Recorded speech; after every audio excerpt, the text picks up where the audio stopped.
Now, the outcome of the U.S. presidential election is going to influence the country's approach to the war between Russia and Ukraine, no doubt. So for a view from Russia, we are joined now by our correspondent, Dasha Chernyshova.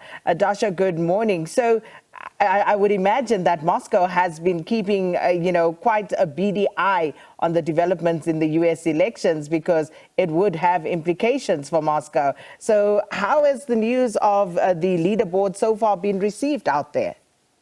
Well, you have to remember that the Kremlin has taken a very pragmatic approach to commenting the results of the U.S. election so far, saying that it doesn't really matter who takes the Oval Office. The general line of the establishment in Washington is not expected to change. And also Moscow says it doesn't expect any change to be brought to the relationship between Moscow and Washington, because Moscow says the Russophobic policies of the United States, that's the interpretation of Moscow, is based on the bipartisan consensus within the United States. It's only when this approach, which is to defeat Russia strategically, is over, is defeated, is changed, only then Moscow says we could be talking about any sort of change when it comes to the bilateral relations.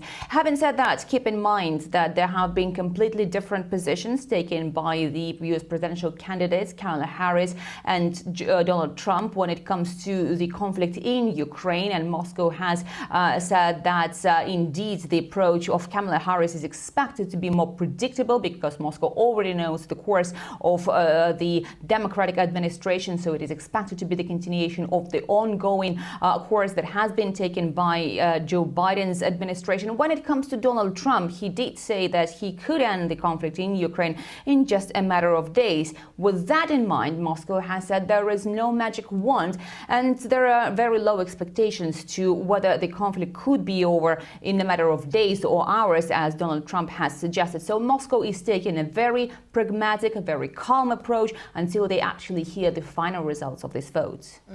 And as we know, those relationships, as you just pointed out, between Moscow and and Washington are tense. But we saw during his first presidency a Donald Trump who was more amenable to having conversations, with a Vladimir Putin. So surely, if the U.S., if Russia had to choose between Kamala Harris and Donald Trump presidency, they would possibly more likely go for Donald Trump, or wouldn't they, Dasha?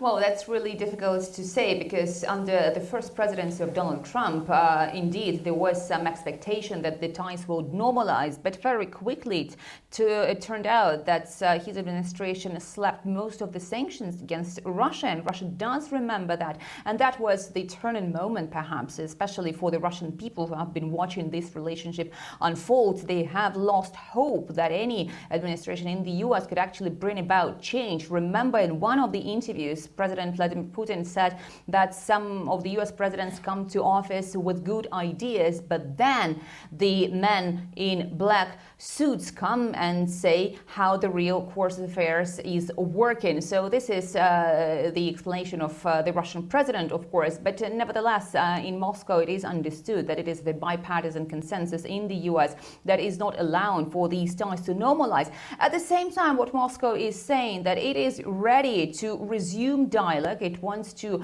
improve the relationship with Washington, but that has to come on the equal approach, so that there is this equal footing between Moscow and Washington. And Moscow insists that Russia's concerns have to be taken into account for these negotiations to actually start. And there is a lot to talk about. We've heard the Russian officials saying that the problems in the bilateral ties have been piling up for years by now, and they do need to be resolved. They do need to be cleaned up, and that would certainly be benefiting the entire world, because Russia constantly reminds that both Washington and Moscow are nuclear powers. Indeed. And of course, both of those countries currently embroiled in wars, Russia with Ukraine. And as far as the future of the arms control agreement with Russia, that New START treaty that comes up again in 2026, that's going to be an important point, Dasha.